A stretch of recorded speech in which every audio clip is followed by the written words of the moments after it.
సుప్రీంకోర్టులో వక్ఫ్పై విచారణ ప్రారంభమైంది. వక్ఫ్ చట్టానికి ఇటీవల చేసిన సవరణల రాజ్యాంగ బద్ధతను సవాల్ చేస్తూ దాఖలైన పిటిషన్లపై విచారణ చేపట్టింది.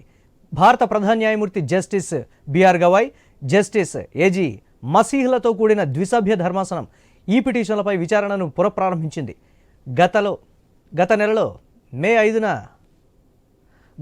మే 5న జరిగిన విచారణలో అప్పటి సిజేఐ జస్టిస్ సంజీవ్ ఖన్నా నేతృత్వంలోని ధర్మాసనం తన పదవీ విరమణ సమీపిస్తున్నందున మధ్యంతర దశలో తీర్పును రిజర్వ్ చేయదలుచుకోలేదని అభిప్రాయపడింది.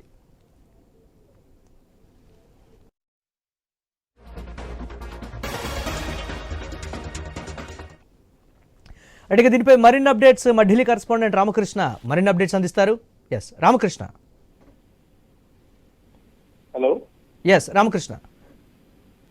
సుప్రీంకోర్టులో వక్ఫ్ పై విచారణ ప్రారంభమైంది. వక్ఫ్ చట్టానికి ఇటీవల చేసిన సవరణలో రాజ్యాంగ భద్రతను సవాల్ చేస్తూ దాఖలైన పిటిషన్ పై విచారణ చేపట్టింది ధర్మాసనం. భారత ప్రధాన న్యాయమూర్తి జస్టిస్ బిఆర్ గవాయ్, జస్టిస్ జేసీ మసీహ్ తో కూడిన ద్విసభ్య ధర్మాసనం ఈ పిటిషన్ పై విచారణను పునఃప్రారంభించింది. గతంలో మే 5న జరిగిన విచారణలో అప్పటి సిజేఐ జస్టిస్ సంజీవ్ ఖన్నా నేతృత్వం ధర్మాసనం విచారణ చేపట్టింది. తన పదవి విరమణ సమీపిస్తున్నందున మధ్యంతర దశలో తీర్పును రిజర్వ్ చేయదలుచుకోలేదని సంజీవ్ ఖన్నా అభిప్రాయపడ్డారు. ఆ నేపథ్యంలోనే ఇప్పుడు కొత్త ప్రధాన న్యాయమూర్తి జస్టిస్ బిఆర్ గవాయ్ ఈ వక్ఫ్ చట్టంపై విచారణ ప్రారంభించారు. మరి తీసుకుంటే వక్ఫ్ బిల్లుకి సంబంధించి ఇప్పటికే పార్లమెంట్ లో ఉభయ సభల్లో కూడా ఆమోదం పొందింది. మరి అనేక అవరోధాలను ఎదుర్కొంటూ వక్ఫ్ బిల్లు ముందుకు వచ్చింది. పార్లమెంట్ లో ఉభయ సభలు కూడా ఈ వక్ఫ్ బిల్లుకి సంబంధించి ఆమోద ముద్ర వేశాయి.